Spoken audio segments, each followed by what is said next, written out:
justice for all.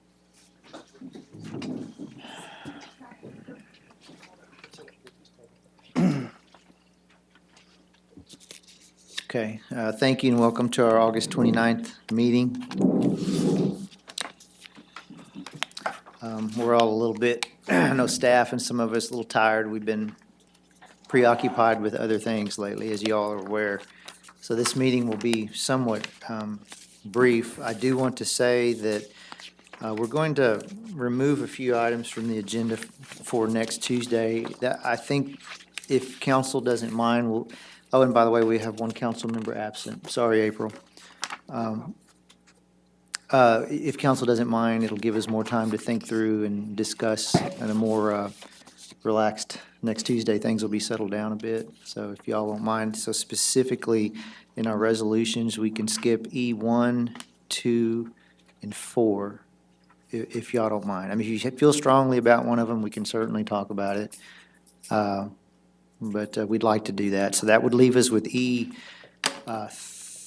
and 5. You have 5 as an additional emergency addendum, which you should have a copy of. So we'll do 3 and 5.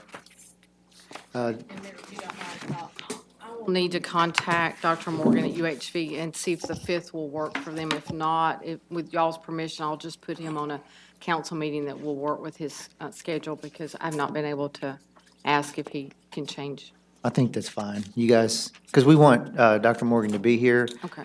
and have a chance to be part of that discussion that Sure. night. Okay? And of course, you know, we're trying to adhere to our predetermined budget schedule and calendar that is very laid out and scripted, rather than have to reset it, and hence why we're meeting this evening. That allows us to stick to that schedule. So, okay, items from council, I kind of jumped in there. Does anybody have anything at this point? Well, let me say this, Ms. City Manager, do you plan on any debriefing quickly on any hurricane-related matters? The fire chief is prepared just to give kind of an update of where we are today. Okay. So, and then, but since it's not on the agenda, it'll be just a brief update. So we'll request that here in a moment. Sure. But before we do, we'll request you to come up and you can tell us and council can ask questions. Does anyone have anything else? I just had a couple of things. Are we still under the same curfew of 10 to 6? Yes, ma'am, we are. Okay, until further notice? Yes, ma'am, I think yeah, yes, Okay. ma'am. 10 PM to 6 AM. Yes, ma'am. Okay. I just have one question. Somebody asked, when are they going to be able to use the water without boiling it? They're trying to open up restaurants. The restaurants will need to talk to the health department, and there's certain conditions that she will inform them of on restaurants. I can't give you an exact date on the boil water. We'll start our sampling, and once our sampling meets TCEQ regulations, state regulations, then we will lift that notice. So it's real hard until we get into that sampling process, but I believe we're going to start sampling in the morning. So Donald's not here, is it? Yeah, but I think he said in the morning, so when we're going to start sampling. Okay, you'll send out that information just like you have everything else? Yes, ma'am, yes, Okay. we will. And I also wanted to thank all the first responders. I know everybody's all tired and everything, but thank you for all the wonderful work that y'all been doing, and the staff, and Charmel, I know, and Paul. Everybody's kind of having to sleep wherever we can find. Sure. And put up with the heat. Thank That's you. very kind of you. And I would say this, every employee in the city right now is a first responder. All of Yes, us. I've seen So them. I've seen you them guys out are there. too. I know you are, answering questions, doing the best you can, so thank you. I've Well, never answered so many questions in my life. I can't get anything done. The we have 2 phone numbers. I'll say those now, and then we can repeat them again in a moment. But the general information number, 361-580-5796, and there's a separate number for volunteers. Steer everyone who wants to help to that number. It is 361-580-5790. And we will repeat those in a minute. And I don't know if this is going to be televised or broadcasted It is. in a appropriate time. Most people still don't have cable, but anyway, so. Okay. Anything else before Tanner comes up? I just wanted to echo what Ms. Solis said, and the information that's been pushed out. I mean, I don't know how you've been that organized, but the information has been coming out, and I've been taking screenshots and texting them to as many people as I can, so it's been helpful. Thank you. Thank you. OC's done a good job, he and his team. Yeah. Okay. Tanner, why don't you come on up and, it's all kind of, it's our only topic on our minds right now anyway, so. Well, good evening. It's been a long 6-7 days since we started planning for a tropical depression that was going to come into our area that eventually ramped up to a Category 4 hurricane, capable of producing 155-mile-an-hour winds. So we've run the gamut of preparation and different scenarios that we reviewed and looked at and worked, tried to work as close as we could with our National Weather Service partners. And we stood up our EOC and went full operations day one, and we've been in that mode for the entirety of that event. Clearly, the hurricane winds that came upon us really created some challenges. As you've driven through our community, it's very evident to you. The tree damage, the light structures, the loss of power. Loss of power has really hampered us and our capabilities. We lost water. It's a very essential function of life. And the perfect storm brewed and it hit. And they lost power, and then we were the challenge that I think that we had the very most is we weren't the only one that had this event.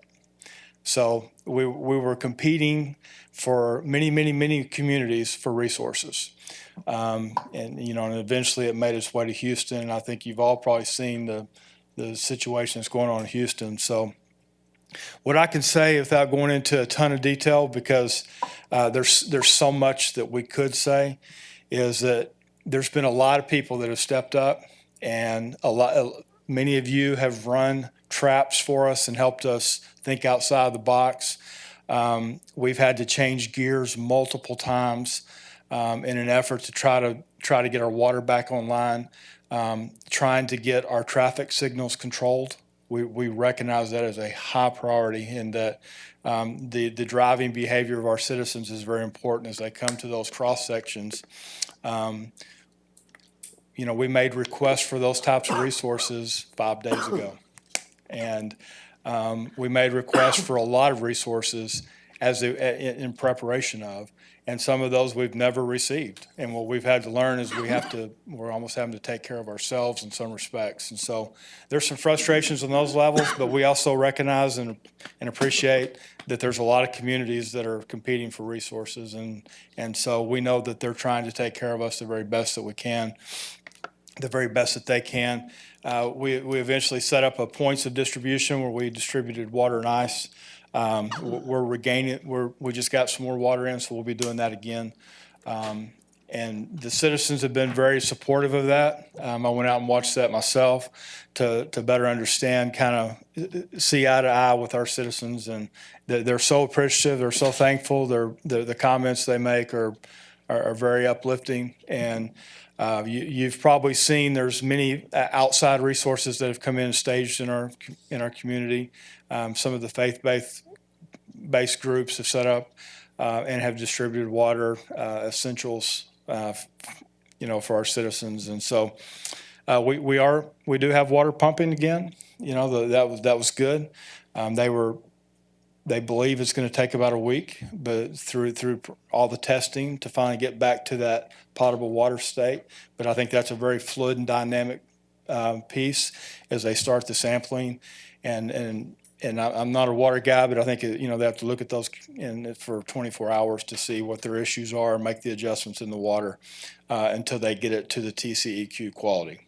It has to incubate for the samples have to Right. incubate for 24 hours So before we it's not can just have the results. I don't think it's a quick test and say, okay, we're doing good. There's a little bit of a process there. AEP has That number has changed so much, I probably don't know it exactly, but I'm going to guess that they have about 300 resources here. If you've gone over by the high school, it's very evident they got a lay-down yard just full of equipment and, probably 100 trucks over there. So they're working very, very hard to do that. Same way with the Victoria Co-op. They continue to bring in additional resources and try to get those back online. I think by Saturday, AEP's goal is to have 95% of our customers back online. And I think VEC thinks it's probably going to be about 2 weeks for them. So their process has taken a little bit longer, and it's probably because they're not as dense as they are at AEP in the city. So they're working hard to try to get us back up. We got water pumping back. We still, I don't have a percentage, but I know that we still have many, many citizens without power. Everybody should have water. And then our main goals right now are traffic control and water quality and power. And this is really a public works event at this point, and everything that we're doing in the city is to support that. Every request we make to the state is to support that, and to try to get us back on our feet as quickly as possible. There's been many moving parts in the EOC. I'd say at the height of some of our operations, we've had upwards of 200 people in there, all working in many different directions. We've learned from our mistakes in some cases where we've had to stop and say, okay, that wasn't what we thought it was going to be. And that's going to happen. It's going to happen when you have that many people. You give out some tasks and you walk away and move on, and you assume some of those get carried out, only to find out we got to go back through sometimes. And that's just going to happen when you have that many.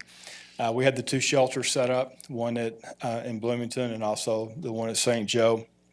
Those have been demobilized.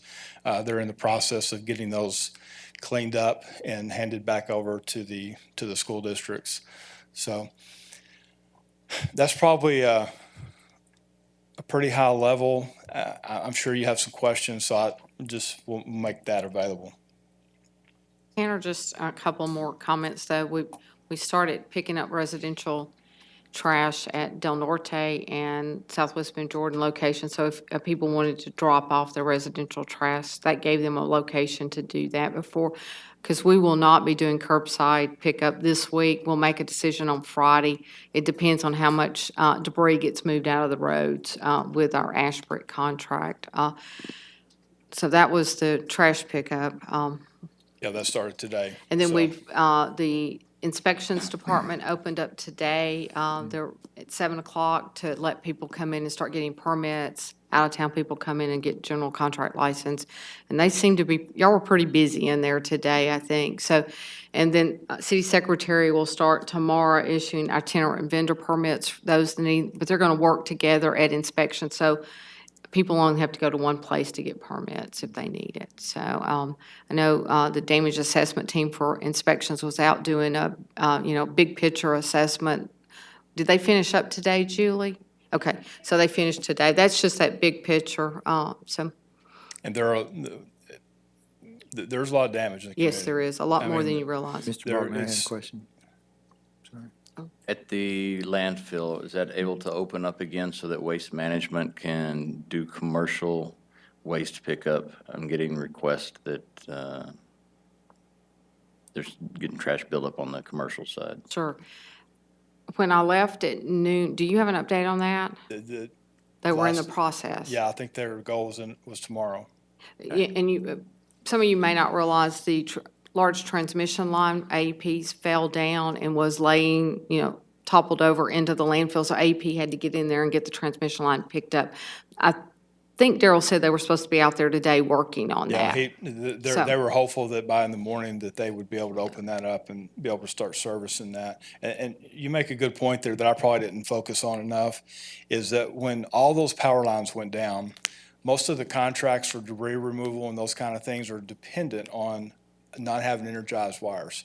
And so they kind of have to work behind the electric company as they go out and clear areas. So if you saw that for a day or two where it's like, didn't seem like a whole lot moved, A lot of that was the contracts were really dependent upon the safety of the people that are out there delivering that service and ensuring that there was nothing that was live as they start to navigate around through that. So I think we all expect that, you can blink and some of that stuff is taken care of, and just in a few days you're cleared up and your traffic lights are all working.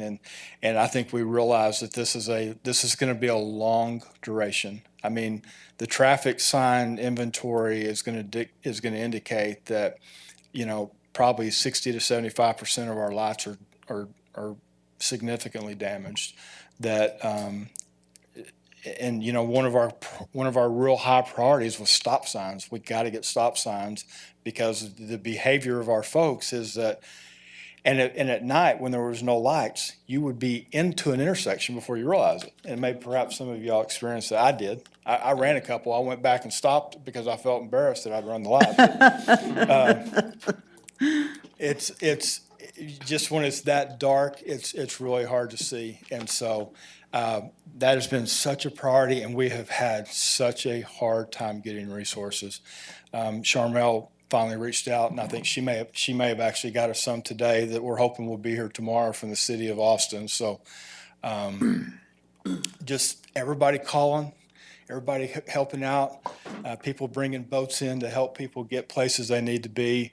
It's been a mess, and now we're in the height of a flood that's expected to hit 31.9, and that number is very fluid too and very dynamic. We've got a guy down in the park today, and he's doing drone flights so we can try to capture some video footage of where we're at based off the footage we know right now, and trying to measure that and mark that so we can continuously try to update our inundation maps, make sure those things are accurate, because we make a lot of decisions based off what we're seeing on those maps. When we know it gets to this particular area, we need to really consider an evacuation, or making sure that the people that are in those low-lying areas are well aware of what's coming.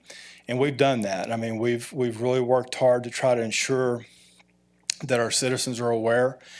We've probably learned some lessons in that you don't, when people don't have power and they don't have cell service, sometimes they can't charge their phones back up. How do you communicate? What's the best communication platform? And so, OC and those guys have worked really hard, trying to do that. And he showed us some information in the ELC just a few minutes ago about the number of people that are following and have hit some of the social media, and it's astronomical. So we know they're hitting the mark. But we learn from that. You think you've got everything lined out, only to find out that you had most of it lined out, but there's a few little things that kind of pop up during the event that you have to change gears on. So, Well, Chief, I don't want to, I'm sorry. Yeah, I know there's a lot to cover. you go. We could talk for a long time. Yeah. But I wanted to make sure if any of you guys had any questions, we were here to address that best we can. Okay, Thank you. very good. Okay, thank you, Chief. And it continues. Okay, any other further items from council? If not, with citizens' communication, we'll open that up. If there's anyone here that would like to come forward and speak on any subject. Okay, we have one taker. Name and address for the record. Hi, my name is Sierra Thomas. I'm with Civil Force in Florida. I just have a few quick comments.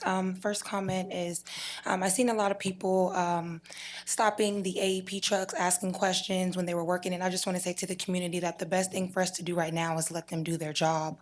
When you see them, they don't know when your lights are going to be on exactly in your area. If they could tell every person, I'm sure they would. So if we could just let them work and get it done. I know a lot of us are without power. I'm without power at the time, but we should be very thankful that we still have homes to go to. And for the people who don't have homes to go to, the community should all come together as one, and let's help each other rebuild Victoria. That's it.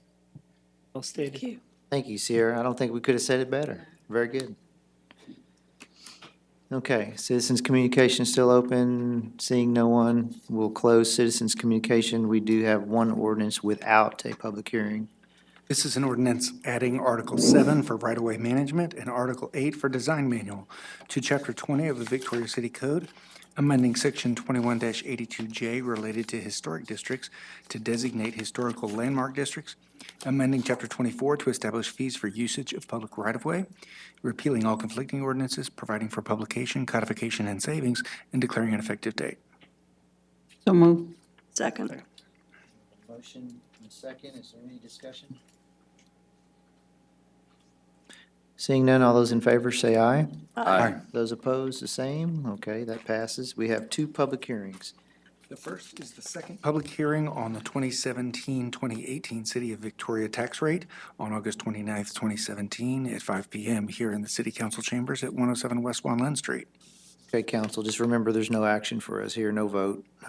So the public hearing's now open.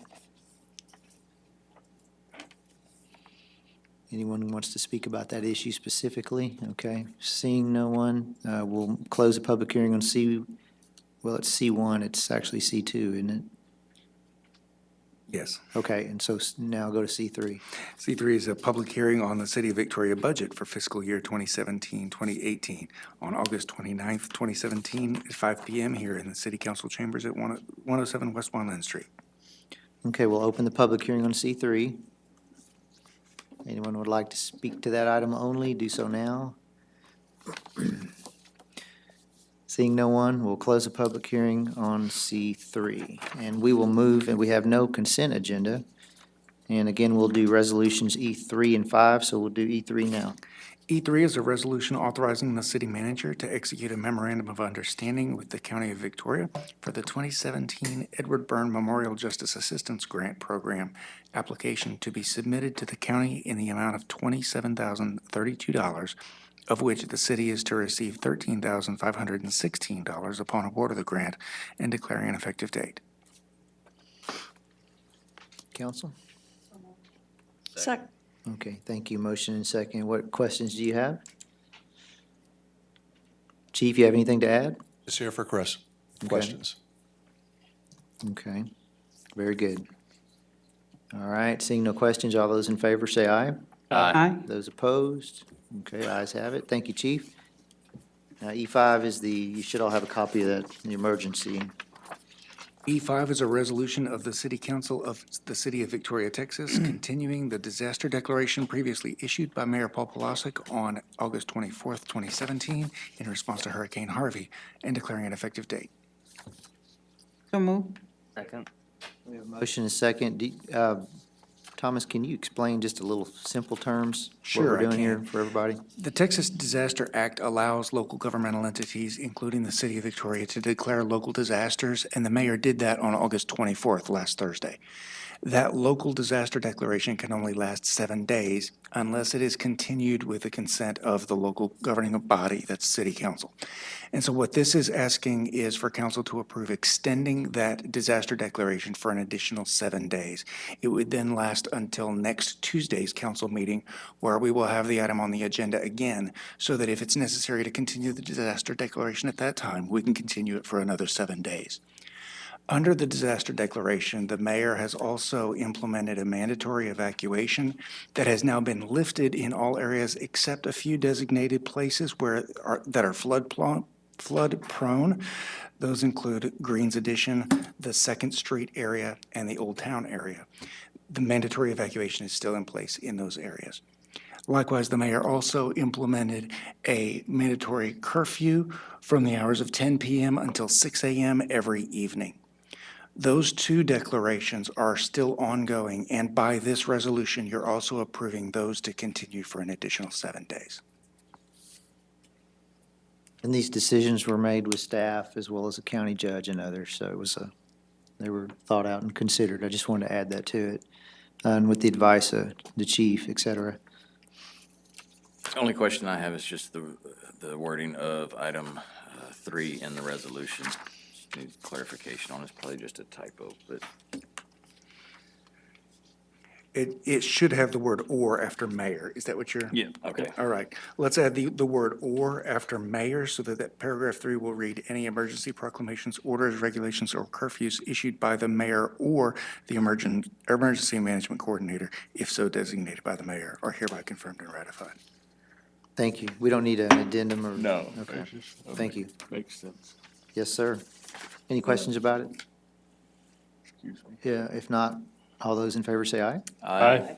Those opposed, same sign. Okay, that passes. Is there any further business here? I'd like to make a couple of comments that I failed to do just Oh, a minute. And before you do then, I just, and then we'll conclude Yeah, with sure. that unless council has some. Just again, those phone numbers for information regarding any of this Hurricane Harvey, 580-5796 is the information number. And then if you want to volunteer, 580-5790. Is that right? No one's telling me I got them wrong, so, okay. Go ahead, city manager. Couple of comments. Some of our offices won't be open, continue to be open, but we've got employees working. But I mentioned building inspections is open. The UBO office is going to open up tomorrow, the water department, so people can come in and have water turned on, turned off, or pay bills that they need to pay. Some of them need to come in, so that's going on. The library, and Dana's here, but the library, I've got closed until further notice. One, it's without electricity, but we've had some damage in there from water damage, so we've got some work to do in the library before we're going to be able to get it back open, so. City Hall, as you can see, we've got some work to do in the parking lots. We've got some glass in the parking lots. We had little water damage, but not anything that's substantial, but we've got some cleanup to do in City Hall. So we'll be spooling back up as the week goes on, but our employees are all working. So, Okay, and as my message has been since last week, let's all be patient and work together and count our blessings. I don't think we've had a single injury or loss of life, so, you know, that's a good thing. So with that, we'll adjourn our meeting. Thank you. Great.